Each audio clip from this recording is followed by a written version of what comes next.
Okay, so we're here, and Yasmin Campbell is new to the team. Thank you for coming out. And My pleasure. we've been, Yasmin and I were working on an earlier concept, and one of our partners passed. She had some debts in the family, and we put that aside. But her input was so valuable, and I understood it. She also has an interest in fashion. We actually met when she was a client of mine, and she loved to sew. And actually, if I ever tell the story, you're the one who used to come and buy clothes and never wear them just because you wanted to be in the fashion. So thank you for the support. I still have those pieces. Yeah, she would come in and she'd just be buying, and I'd be asking, where do you wear these? I just, you were in financing that time, and to a small business person, it was invaluable. So I do thank you. So It was my pleasure. I know Your it stuff your was great. Your creations were lovely, so it was easy to buy. So here's the thing, that we're going to do a different format. We're going to ask you questions because you're a little new. Okay. And when I approached you, it was because I understood that the language of financing, in order to get funding, could not be my mom and pop's version. Right.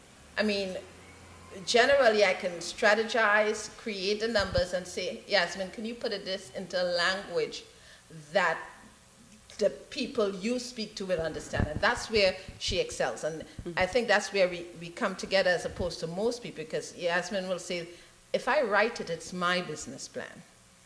Right. You need to pull it together, and then we put it in language. So that's what we had developed. The NYukCo business outline is based on work we had previously done. And so what it is that the language then needs to be pulled together, but not only language. What I learned in the first two sessions was that most of the people who are coming into here had left college with debt.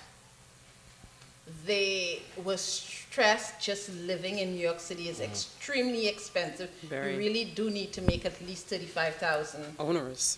a year to survive, 60,000 to be comfortable, 75 and above. The numbers, I just saw them online. It says And that's husband and without wife children. need to make $163,000 to be able to live comfortably and save.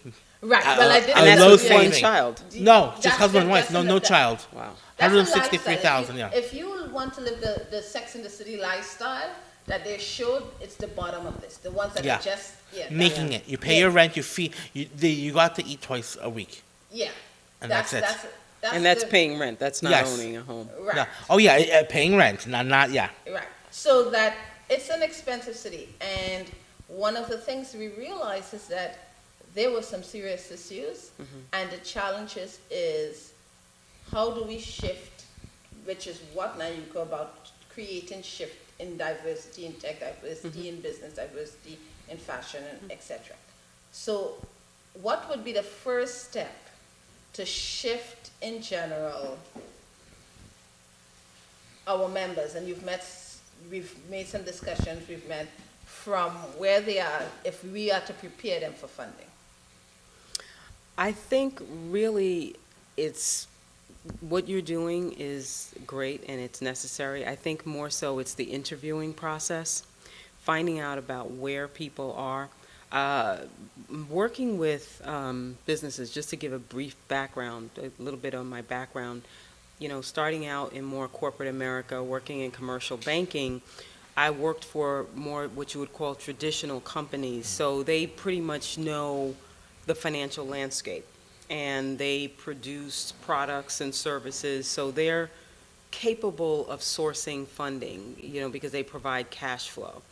And what I realize is that a lot of it is cultural, because a lot of these businesses were businesses that were family owned.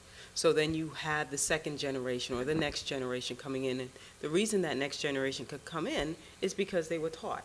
They grew up understanding the business. So now you're coming more to a focus where you're dealing with members in your community that may not have had the same exposure and access. I think working in corporate America, I know it has its drawbacks, but it is excellent for teaching just the system and the structure of thought. And that system and structure of thought applies to everything. So whether it is putting your idea out there or actually sourcing funding, it works the very same. You have to go accordance to what I would say is a system. And in what you're doing, the plan is the most important thing. Again, we talked about that a few weeks ago. So once you have an idea of what it is that you want to put out there, then what comes right after that is your plan.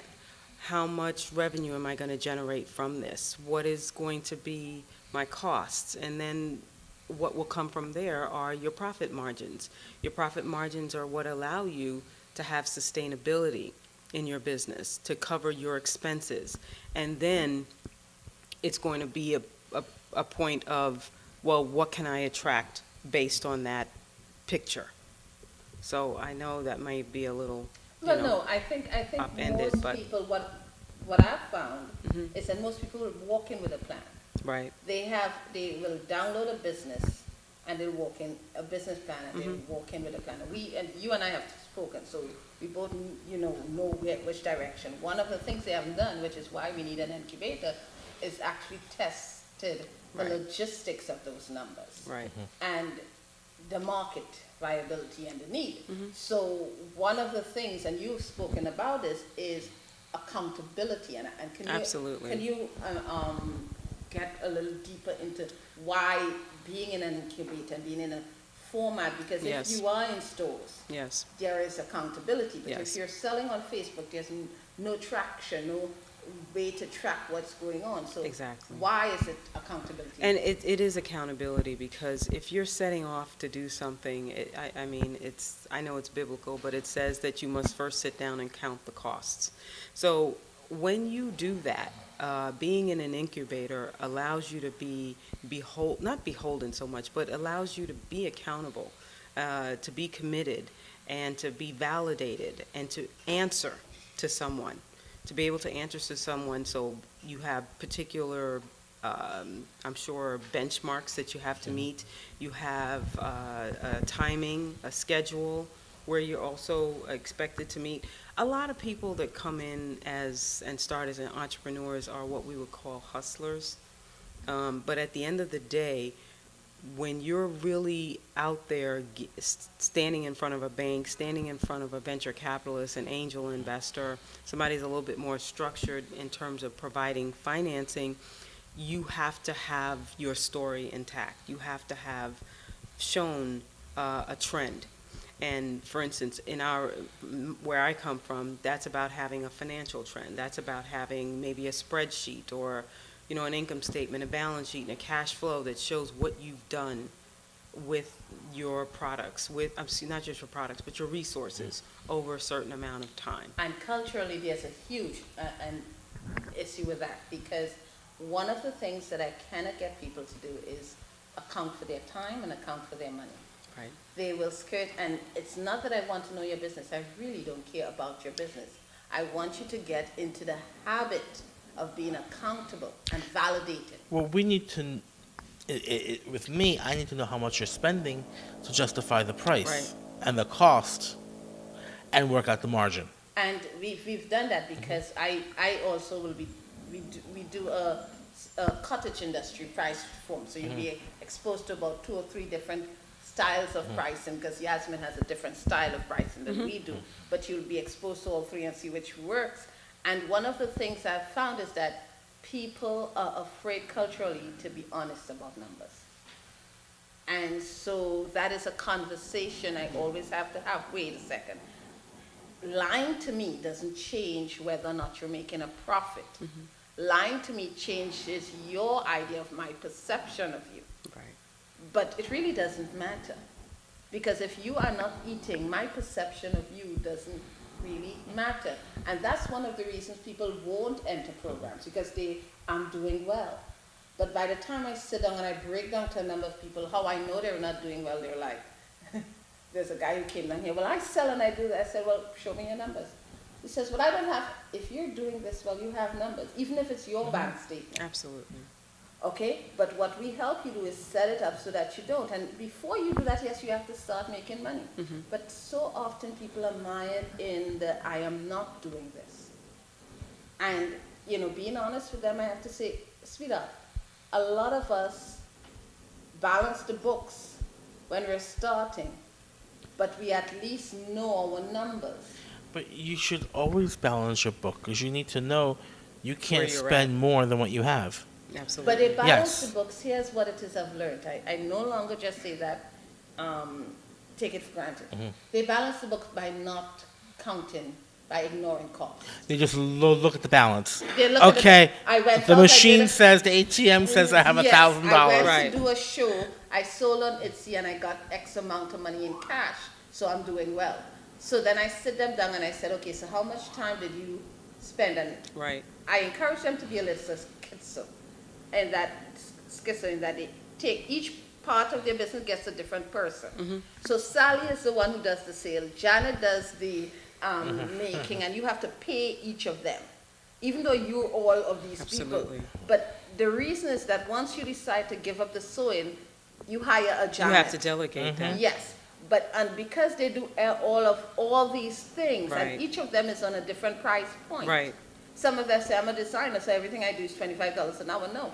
I'm a designer that could command $60 an hour, but when I'm on my machine stitching, I'm a $7 or $10 an hour person, basically, if I'm just surging it, So telling them that usually shocks them. So you've got to be accountable. Absolutely. And so oftentimes when we first do the numbers, they go into, oh my gosh, I'm losing money. But in all 12-step programs, the first level is acknowledging reality. Yes. And so we encourage people to come in, even sit with us. The thing is, shift, I understand it, you understand it, that someone will come, will work, and then leave. And then they'll come back. Because that shift and that growth is for the person who's ready. And you do need to sometimes just walk away, digest, and live it. Yes. And then, okay, some things worked, some things didn't. And we're not saying what we do is black and white. You do what we say and you're perfect. You don't do it bad, you fail. Because it's organic.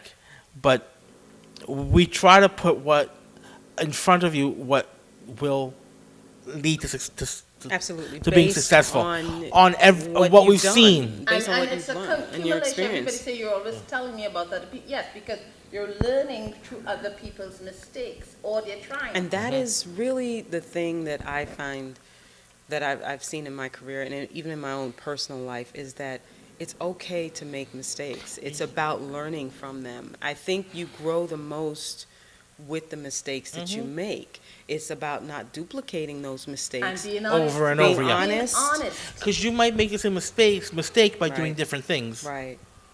And I think being an entrepreneur is really a humbling process. I think it's about Oh, yeah. having humility and allowing yourself to say, I don't know, I don't understand, can you show me how to do this? And then learning from that point and going forward. Because no one expects you to be a financial extraordinary. No one expects you to be the best pattern maker or draper. But you do need to know what you need and have an ability to be able to bring in those moving Experts. parts. Yes, because I know my limitations. Yeah, So- and that's So- that's very key. During the beginning periods, we'll set it up for documentation. And I know in January is when we'll be really relying on you to shift that documentation into developing a structured numbers plan. Absolutely. And we'll be working on doing that. And then by February, everybody's business should be in order. This year we may do a business pitch. We'll work on that, just the idea. But later today we'll be doing the question and answer for the competition business pitches. And we'll be looking for those. So our members will be going for money and funding outside of what we do. And even just the habit of pitching, because the first time I did this taping, every time, that's why we make it public, every time you do something, you get better at it. And every week that you come out here and you set up and sell, and a lot of people keep doing these pop-up and vending events and at the same point, because no one is saying to them, this product can be improved. your sales pitch can be improved. And we'll be bringing in people to work with sales pitch and things like that. May not be this time. I'm hoping to be after the holidays when everybody's a little quiet, to get some of my colleagues to say, yes, I'll come in and speak to you about X, Y, or Z. And I think what you touched on earlier in an earlier portion is so important, and that was something that I too was not as aware of, because commercial banking is still very different from the investment side. But what you said is that, and I think what our community doesn't realize is that more today in the 21st century, more than ever, you have young entrepreneurs and inventors just being given money based on an idea.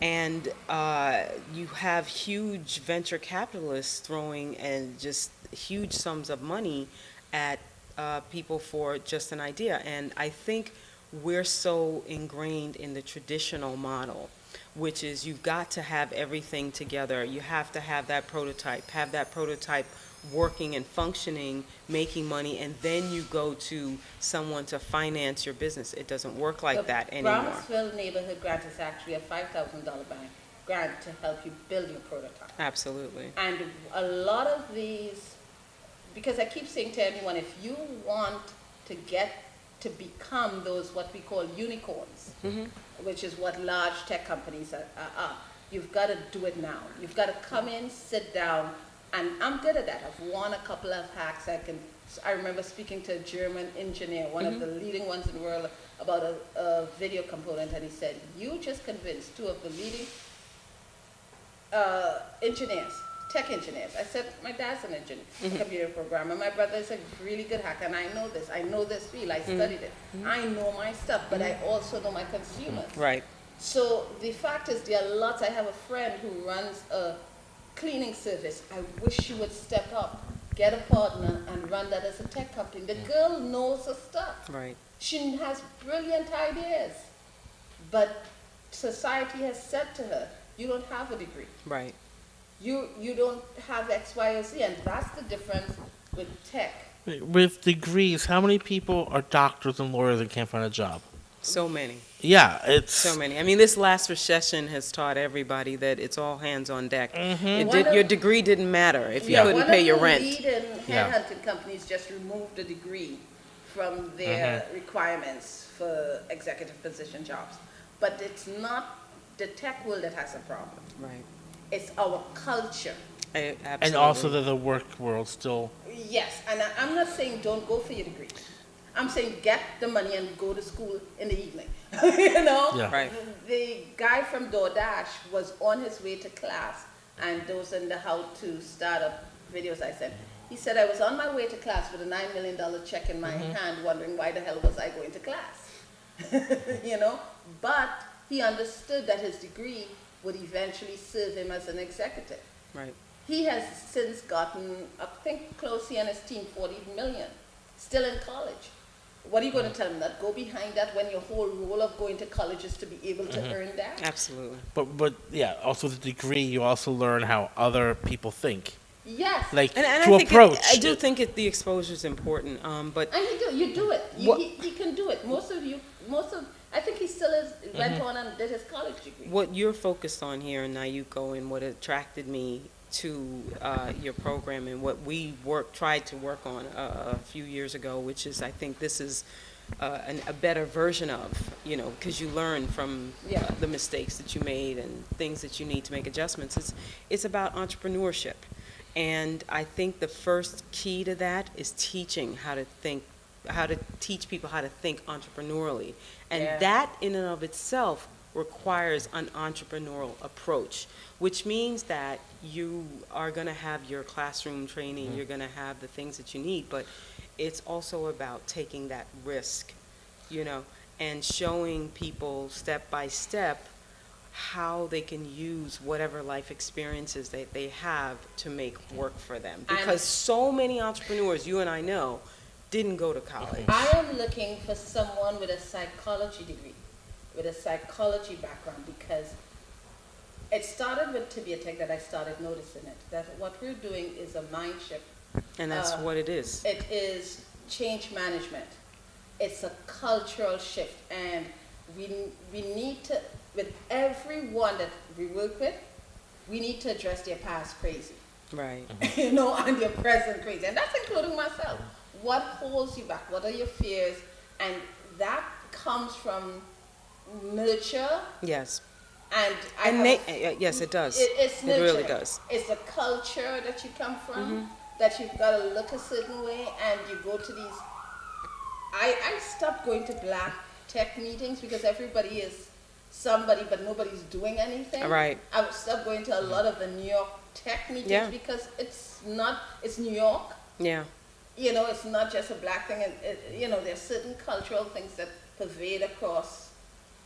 Yeah, certain people are not Yeah. encouraged. Yes, and it's about who you are, not what you're actually doing, who you know, not Absolutely. pattern matching. So that And a lot, and entrepreneurship is really about what you're willing to put your hands to the plow That's to do. it. It's about sacrifice, it's about commitment, it's about discipline. And it is just about going for but it's what it also is about that risk. you want. It's Well, risk. that's it. Yeah. That's what I And mean. Leaving culturally- behind what is comfortable to really step out. Mom and pop businesses are not risk management businesses. They're not risk businesses. I also think with entrepreneur, we also need to figure out and let people know that there is you need to develop a certain amount of threshold to loss Yes. before you know you really are losing, the ship is sinking. Because as an entrepreneur, you are working a lot, you are developing a lot, you're putting a lot out there, and you may not be getting a lot back. What is it? I didn't fail 100 times. I learned 100 ways not to make a light bulb. Yes. Right. You know, before you actually become successful, even in here, there a lot of the stuff you do is just won't work, and people have a hard time saying, "I gotta give that up. I gotta give that up, or I gotta grow this so it's better." You know, it's like, okay, I figured this out. I'm done. I don't need you anymore. And I'm I not- think that's what you do, and I think you do a good job of that, is really just retraining and retooling on how to think. Because so much of it really, like you said, it is cultural. Because It if is. they've never been exposed to it, they haven't. One of the things challenges that I've learned being independent is, first of all, getting people to believe that they can. That you can really be this business owner, or you can be this entrepreneur, you can create that idea. Isn't even about getting into the financial aspects of it or the actual operations aspects. It's actually convincing someone that they can. When I first moved, sorry, I have a very, very quick story. When I first moved back here and I was teaching in Philadelphia, I had a student turn to me and say, I can't be a designer, I'm black. And I turned to her and said, what are you talking about? When she was like in 3rd or 4th grade, a stupid teacher told her that. I just turned and said, Patrick Kelly. She had no idea who he was. Yeah.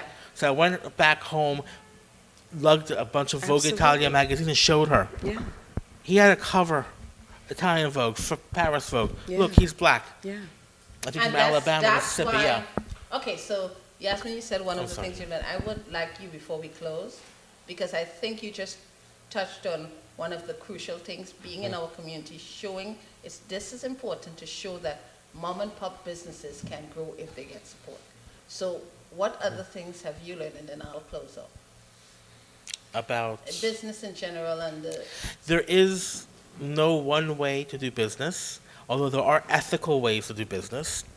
And being honest, you might lose one customer because of price point, but it's a trend that's coming up in the world. Business is going to have to start looking, and they're going to be catering to consumers. Right now, in fashion especially, a woman takes pride in wearing a Chanel jacket with H&M pants. By 2050, that will never happen. And a company will kill itself if it lies about its product. Whether how they make it, how it performs, or quality. Fashion, we are constantly changing. The world is constantly changing. And in fashion and in shopping trends, there are pushes of mass movement. Even though we may not see it, we are part of it.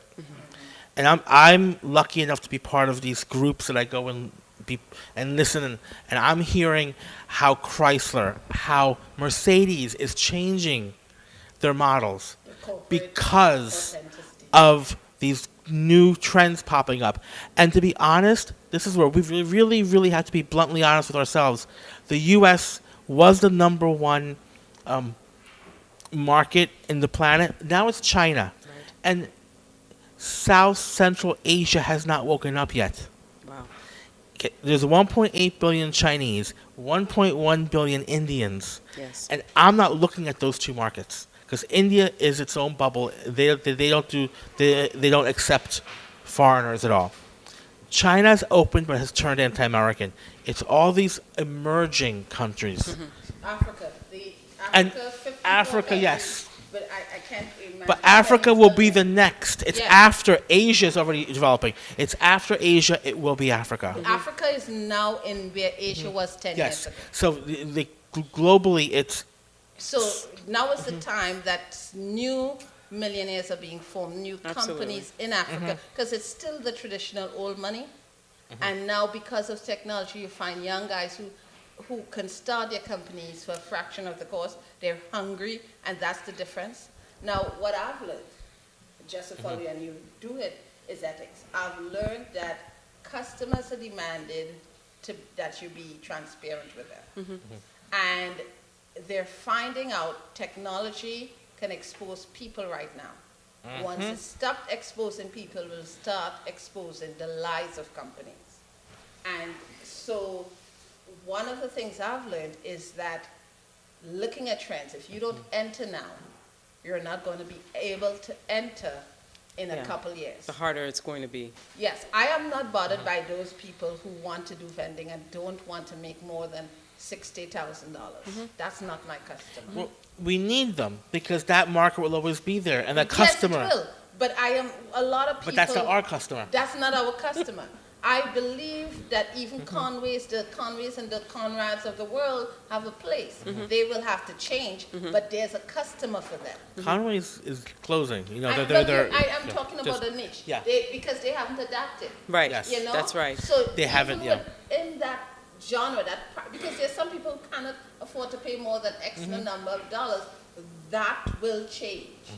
And they will find ways to keep it at that point.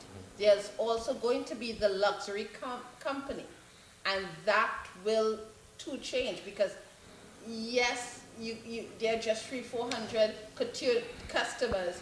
At some point, you're going to have to face it that just so much Well, perfume you can make. Paris Fashion Week already, the 13 couture houses and the 200 labels are waiting. There's been forums on this that they're waiting for the next evolution of fashion Wow. Yes. because they know that this is They not can't- working. It's not. There's so many Wow. weird things going on. It's not one thing has emerged yet. I didn't know And that. they're all trying different things. did They're not know all that. doing Dior with backstage, with the twitting, Chanel with the 3D. That's why I know Everybody- I have to stay on this because I am aware that it's not selling. Right. He is aware. Right. The stores are not selling. Right. But a consumer will sell two pieces, the indie designer, and say, oh, I made money. Now, there are indie designers emerging and selling online, but they cannot sustain themselves. You see, that's the thing about Trinidad. We have a cottage industry, a creative cottage industry. We understand creativity, we understand individuality, but we also understand that you have to make the numbers work. And so here, people have been lying that I'm creating two dresses, and I'm a designer. and I'm a designer, and I'm selling them for $20, $50. Well, let's be realistic, $60, $100, and I'm making money. You cannot, if you're not selling 10 dresses a day at that point, 13 dresses a day at that point, and you cannot do that if you're the person making the dress. So the fashion industry, creative industry, music is changing. It has. All of the creative industries are changing because technology yeah. has now shifted the equation. And rather than saying, I am stuck here and I'm going to do what I know to do because this is what I learned in college, there are few, and those who we want to attract, there's going to be 1 out of 100 who wants to do something bold, never heard of before, and move ahead. And even use technology in a completely different way. Yeah. Right. Those are who we want to attract. Those are who we want to invest in because be certain that in the next iteration, the members of NYukCo will have a vested stake. Because we put out a lot. Right. And at some point, just like Facebook, we're going to have to justify to those who invest in us why their investment is worth it. Absolutely. So we have to show a return so that it keeps going Yeah, on. and I just want to throw out, when it was first introduced, the idea of having college students talk to each other and share stuff was a failure. Facebook. Right. An engine, an ugly little screen that you type a word and it shows you all the word was a failure. Google. Right. So people will tell you it's a failure. If you have an idea, a dream, and you see an application, Right. they were told fail, fail. Right. But within their little bubble of people, they Right. saw the application grow exponentially. And I think that that's what I wanted to interject with regards to NYukCo. I think that that's what you really can bring is environment where people can come and really experiment. And I can't just say experiment because I'm sure you have people that have succinct business plans that can really work and take off. The But at truth least is, it's an environment they do, where they but can. he has that, but it's being done outside of NYukCo. Okay. The NYukCo is not the place for a traditional business plan, and we're comfortable with that. Right. We want bold, we want crazy, we want. But we need to know what a real business plan is. That Yes. way, Right. when they're doing their versions, Right. we can say, look, they're going to challenge you because Right. your assets are Well, off. that's what I'm saying. your- yeah. It's a place where they can come and experiment and maybe make a mistake or two, Like if- and it isn't going to be fatal. It's not documented against them. Yeah, and you learn, Yes. and you can learn from not only- other participants and grow Yes. from it. But it's also not the place to be timid with your ideas, and that is harder. That's the shift I want to see. Right, There is an excuse, I can't do this. right, And I want to shift this to, look, I want to create XYZ that will revolutionize. And that, especially as black females, I remember being a small girl dancing. And I got up in the middle of the party and I was throwing myself around. Well, of course, you're Trinidadian, so that's, And my mother looked at me, or someone looked at me and said, good girls don't do that. Now, that's a message Right. that I've had to retrain myself in Right. business. right, With women especially. Right. We want women who are bolder. The crew here sometimes have to say, shh, be quiet, but because they're bolder. Right. They're not the traditional people, and that's what it is that is needed. I'm not saying that those people don't have value, but I don't think NYukCo is a traditional fashion incubator. And I think people who cannot give up the need of traditional approval are not suited to the Yeah. space. right. Even though my courses sound traditional, and they are traditional, they're a launching pad. Yeah, they're just a bit, you need to know. Don't get me wrong, I can stand up on any table and correct any business plan. You know that. I know. But you are the top of what you do, and we all know our stuff. The fact is, we want to be creative. That's why I'm a creative cut. We want to be creative because you know the basics. But it's now, okay, we've been taught the basics, throw the paint And that's create a important, masterpiece. just even for entrepreneurship, you must be creative. So I think that that's a salient point. Yes. And to me, just in terms of what you're doing, it's needed because, like I said, it's a place where people can come and explore their ideas, gain feedback, and just advance into whatever it is that they want to do. Because half the challenge after you decide to become an entrepreneur is to really find that community that will support you. Yeah, that's You know, what we family all- sometimes doesn't. I mean, they may love you, but They they don't don't really think it's understand. going to work. Yeah. You know, I can't tell you how many, as African Americans growing up, oh, you're going to be a doctor or a lawyer. And at the end of the day, you also need people to fix your plumbing. You also need people to fix your electricity. And most of those people that come in the middle of the night are their own business owners. Yeah, and they get paid very And well. they get paid very, very well. Yes, more And than they some make more than doctors. you at your corporate Yeah. job. So I think it's all relevant. It's about really stepping out in faith in what you want and creating- believing and what you creating want. spaces that those people can come even if it's online in their own homes, that Right. they can find Absolutely. camaraderie and they can find community is essential. Yeah, a place that they can at least talk, Yeah. type, and people going, Yeah. what? You're crazy. No. Yeah. So on that note, I think we've fully covered what it is NYukCo is about. We'll break for lunch and then we're going to do our one-on-ones. We will tape it, but it's going to only be available to the members because we want, a lot of the times we talk and we forget what we're saying. We're going to do a questionnaire on your business ideas. So everyone is actually going to answer the questions as I guide them and shift their business thinking into something bolder, more innovative. So if you've missed that, next week, the 31st, is our final intake session. We will be doing online interviews this week, and by next week, we would like you to come on in 1 to 5. We'll finish your intake at about 4. We close up by 5. So please go to NYukCo.com/alpha3 intake and sign up. We'll get in contact with you and speak to you. Thank you. Thank you. Bye. Thank you.